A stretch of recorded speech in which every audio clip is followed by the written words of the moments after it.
now joined by Mike Flanagan on the show. How are you today, Mike? I'm doing great. How are you doing, Jay? Doing fantastic. Now, what city are you based in? I'm in Austin, Texas. You're in Austin, Texas, the live music capital of the world. What a great place to grow up in. Now, I know that you worked in the, growing up in a pawn shop and you're around a lot of instruments. Tell us about how that developed into your interest in wanting to play and make music of your own.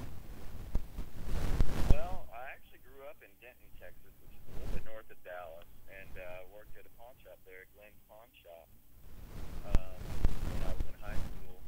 And I didn't really know musicians or had never really been around an environment like that because it was kind of a music store pawn shop. And all the people that worked there played in bands and so forth. I didn't play in a band. As a matter of fact, I didn't play in a band till much later, till I was about 25.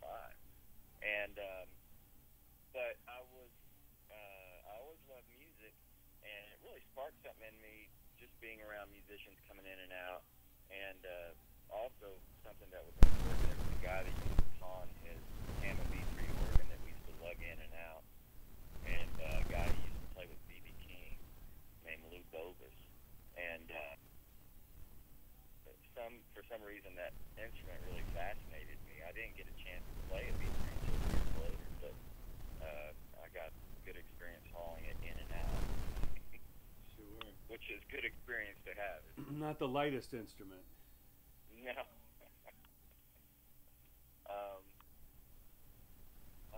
So that's kind of, I don't know, I guess that's kind of it on the pawn shop. It was, I just met some important people. Johnny Moeller, who's a great guitar player, who I still play with today. I met him when he was a kid. He must have been 14 or 15. And he picked up a guitar. I ended up selling him his first real guitar out of that pawn shop, which he still has. Beat to death now. But he picked up a guitar, started playing it. I couldn't believe it. It sounded like Otis Rush or Buddy Guy. Wow. Kid, just a little kid. So I made a lot of connections there, and it kind of was important for sending me on my way. Right. Well, no different, but not going on stage. You say 25. How do you think that works to your advantage, or what difference did that make in your life? Well, I never aspired to be a musician, really. I played, and then at a certain point I started going to some jams at clubs, but was never serious about it until Johnny Moeller, who was in a band, had to go to California and needed someone to fill his spot, and he asked me to do it. That was the first time I ever played a gig, and I was around 25 at that time. So, but the money was good in Dallas at that point. You could play a lot of gigs. All the gigs were four-man gigs, and they all paid $250, so you would split it $62.50. I remember was always the pay. And but you could play a lot. And so eventually I kind of turned into what I was doing full-time. And I really liked it because I didn't have to get up so early in the morning, which I'm not really into that, like everybody probably.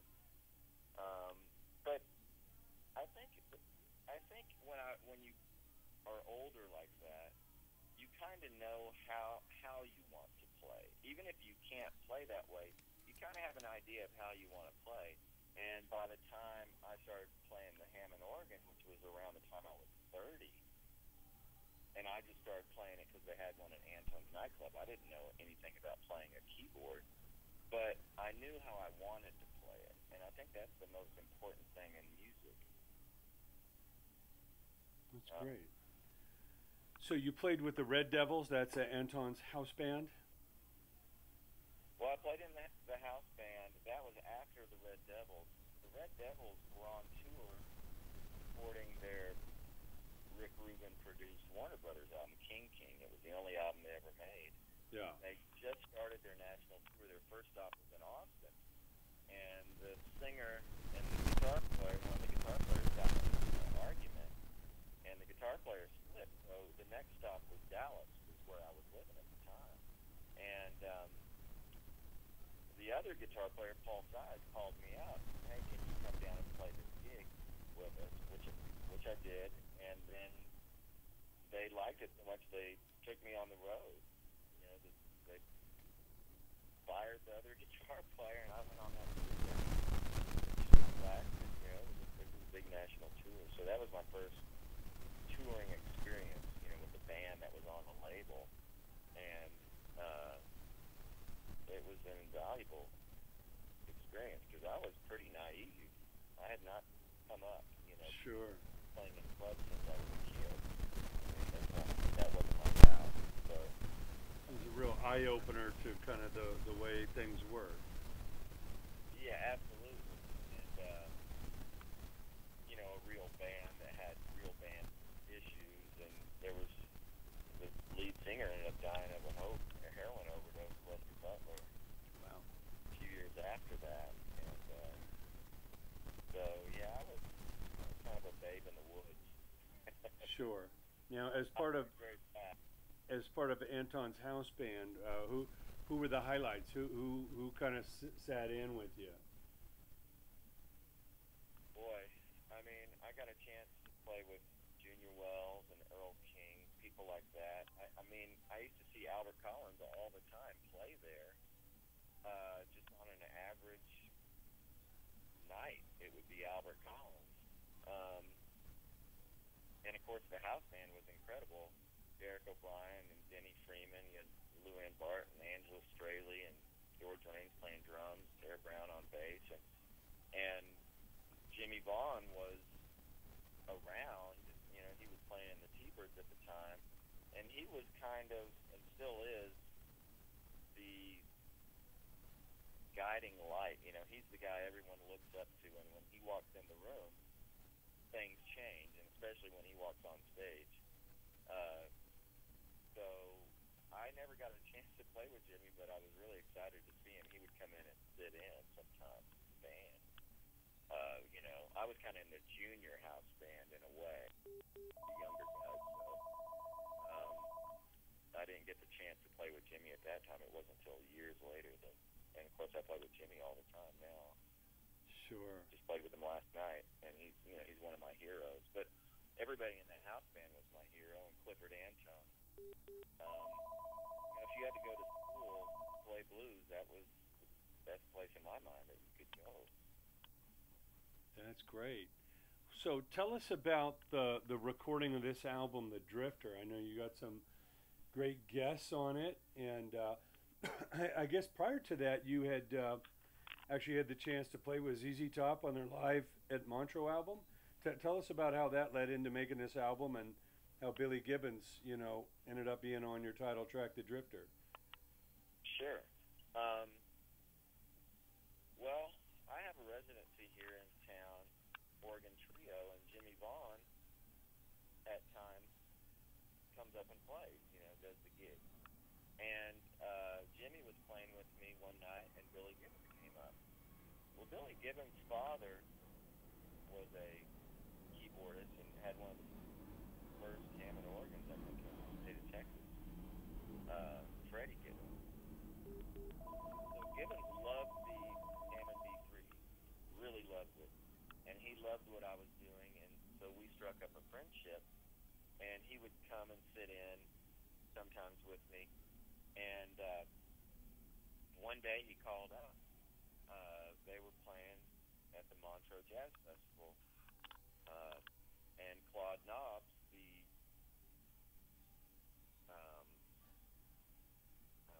what would you call? I mean, the inventor. That's the wrong word. The person who started Montreux Jazz Festival, Claude Knobs, had passed away, and so they wanted to do a tribute with him. Well, ZZ Top, in my mind and everybody's mind in the world, that's three guys. If there's one band that's three guys, it's ZZ Top. Yeah. So I never dreamed I would play with ZZ Top. But it was one of my favorite bands. It was the first band I ever saw, actually. So you saw the big stadium show with ZZ Top and what was it, the Fabulous Yeah. Thunderbirds? Yeah, Fabulous Thunderbirds was actually a Rolling Stones show at the Cotton Bowl. ZZ Top and the Fabulous Thunderbirds were the openers. Wow. So I had been a huge fan of ZZ Top. So to get the chance to go and play with ZZ Top blew my mind. Gibbons called and said, "Hey, can you get on a plane? We want you to come play with us at the Montreux Jazz Festival." And I remember standing on the side of the stage. I knew when they were going to call me up, and they were playing all the songs that I'd seen them play many times when I was in the audience watching them over the decades. And I knew they were going to call me up, but it was really it was a surreal feeling to actually have that happen. Because when they did, I mean, I didn't know, I had not played to that many people. And especially in that environment. So I didn't know if I would be able to play or not. I didn't know if I would freeze up. I didn't know what would happen. But it was great. We had a great time. And I guess that's where all those hours and hours and all the gigs that you play, I guess that's when it kicks in. In a situation like that, where you're kind of go on autopilot and everything you've done kicks in and gets you through it, Sure. I guess with the bigger crowd, there's a little bit of a separation from you and the audience, so it's not like they're in your face. It's almost kind of surreal, like you're playing to yourself, and then there's this wave of applause that comes in afterwards. Yeah, it's totally different. Now, after that, I ended up playing Madison Square Garden with Jimmy for Eric Clapton's Crossroads Festival, and that was another moment. The stage was a rotisserie stage, so you were in the back. I sat at the B3, and then it turns around into Madison Square Garden, and so you turn into seeing a sold-out Madison Square Garden. It's pretty amazing. Right. For a guy that's used to playing, to a couple hundred people or something. Sure. So now talk about the collaboration with Billy on the album, the title track, The Drifter. Right. Well, originally, Billy Gibbons and Jimmy Vaughn, I had a song that I wanted them to both play on. Turned out Billy Gibbons couldn't make it to the studio that day. So I ended up doing it with just Jimmy, and then I wrote a song for Billy Gibbons to do, but in the meantime, I heard a song called The Drifter off an album by Gatemouth Brown and Roy Clark called Making Music. That album, when I was a kid, I had gone into a record store. I decided I wanted a blues album, and I asked them, "Do you have a blues album?" They said, "Well, we have one," and it was that record. And I took it home, and I put on the record, and The Drifter came on, and it's such a spooky song. Well, for whatever reason, I hadn't thought about that song in a long, long time, but I always loved it, and it came to mind when I was thinking of what to do with Gibbons. Even though I had written a song, and when I thought of The Drifter, I thought, I got to do The Drifter with Billy Gibbons. I mean, who can deliver that but him? Kind of, in a way. I couldn't imagine anybody else doing it. And when we did record it, when he did the spoken word intro at the beginning, as soon as he started it, I got, goosebumps. So to get a chance to record with Billy Gibbons was beyond my wildest dreams, and to have him do The Drifter, which was on the first blues album I bought. It was the only song I didn't write on the album, but it was the perfect song to have on the album because it really, the message was what I was feeling at that time in my life. I really related to that song, and it just made a lot of sense to do it. And so, I think Billy just rips off one of the best guitar solos ever on that thing. really a joy to do. I kind of wanted to go way back with him, and we just did it. It was live, and it was, no frills, and it was kind of back to the early days of ZZ Top when they recorded in Tyler, something like that. Sure. Now you also recorded with Gary Clark Jr. Talk about collaborating with him on the album. Well, I had written a song with Gary in my mind to sing it, called "Stop the World," and Gary loved that song. I had only written one chorus and one verse. He called and all of a sudden said, "Hey, I have time to record." We only had a few hours to record, and so we went in the studio. And while he was singing what I had written, I was writing the bridge, another verse, and a chorus, and handing him pieces of paper while he was singing, But he's so authentic on that song.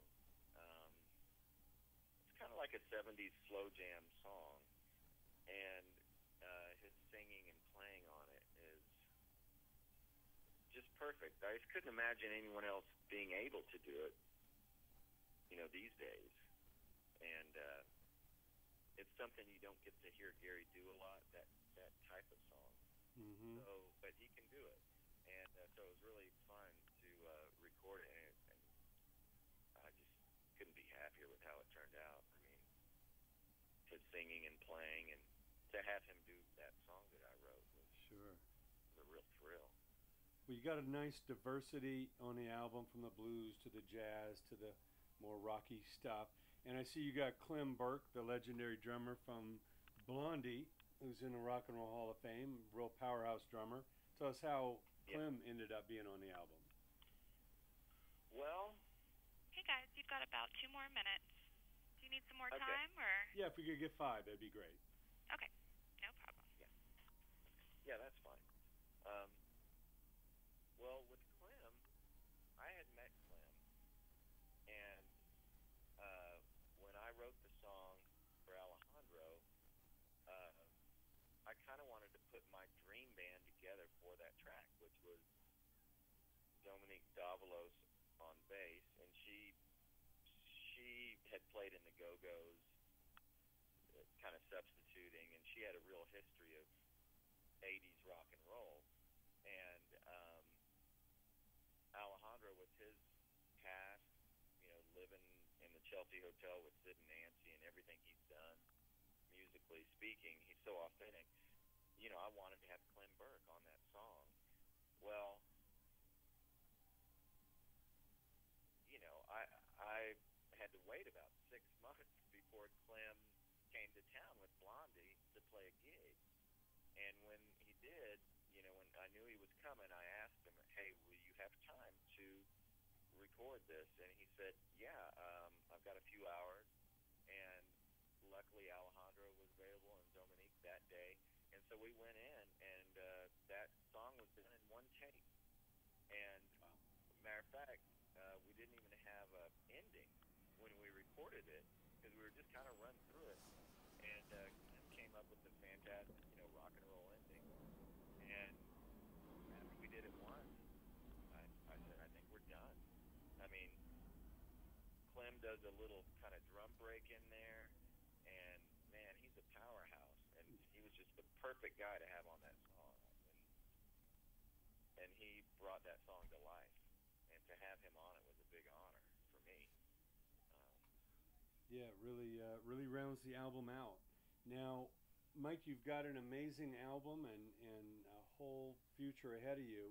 From all you've experienced in your career and what you've seen through the years, what advice do you give to those young players, young artists, young songwriters coming up today? It's a different world kind of business-wise, but there's still the need for great songs and great performances are more than ever. What do you tell them to, have a shot?